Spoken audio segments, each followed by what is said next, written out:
Hola hermanos, hoy vamos a compartir primera carta de Pedro, capítulo 5, versículo 1 al 14. Vamos a pensar sobre cómo debemos actuar como creyentes en últimos tiempos.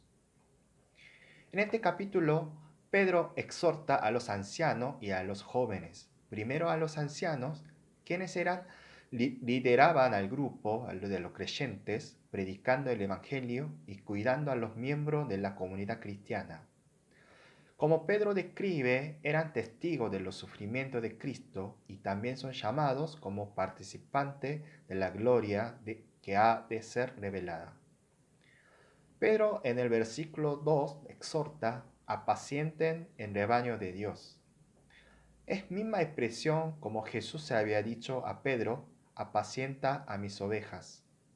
Somos las ovejas del Señor quien es nuestro pastor. Y Jesús encargó a las personas este trabajo de pastorear a las ovejas del Señor. Los ancianos tenían este cargo de apacentar. Este trabajo no es cuidar a su propia oveja, sino los rebaños de Dios. Por eso no deben hacer por la fuerza, sino de buena voluntad, según Dios. Y tampoco por su ganancia propia ni deshonestas, sino de corazón deben encargar este trabajo. También aclara que no tenga señorío sobre ellos, sino sean ejemplos para el rebaño, ejemplos en los actos, ejemplos de la palabra predicada.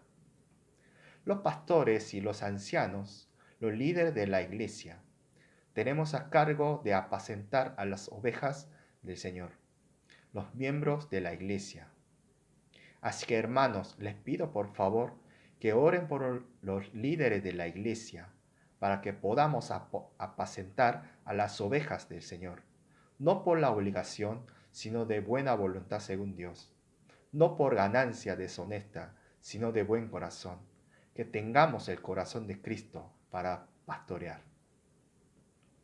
Pedro también exhorta a los jóvenes. Jóvenes refería a los que no eran ancianos, así que podemos entender como exhortación para todos los miembros de la iglesia. Dice versículo 5, estén sujetos a los ancianos y revístanse de todos de humildad unos para con otros. Aparte de la guía adecuada de un líder, es muy importante que los miembros sigan y apoyen a su líder. Debemos responder a las voces de los ancianos, considerando que son levantados como cuidadores del rebaño de Dios. Y Dios se opone a los soberbios y da gracia a los humildes. Así que hermanos, humillémonos bajo la poderosa mano de Dios, estando sujetos a nuestros líderes, levantados por Dios. Dice versículo 7, echen sobre él toda su ansiedad. Recordamos que esta carta fue escrita para la comunidad de cristianos primitivos. Esta comunidad fueron perseguidos, estuvieron sufriendo por la tribulación. Pedro alienta una vez más, dice versículo 10, el Dios de toda gracia, quien los ha llamado a su eterna gloria en Cristo Jesús, él mismo los restaurará, los afirmará, los fortalecerá y los establecerá. Pedro les hace recordar la gracia de Dios sobre su pueblo, que Dios cuidará a sus ovejas, y exhorta: sean sobrios y velen, resistir estando firmes en la fe. Como Dios obrará en su tiempo, los creyentes deben esperar y preparar ese momento. Despiertos espiritualmente, luchar estando firmes en la fe, recordando que otros hermanos sufren mismo por tener misma fe, porque el diablo anda rugiendo a quienes devorar. Nosotros no estamos viviendo en misma condición de los cristianos primitivos. No sufrimos tribulación ni persecución, pero esta advertencia aplica a nosotros igual: velar y resistir estando firmes en la fe, porque el diablo anda todavía rugiendo para devorar a nosotros.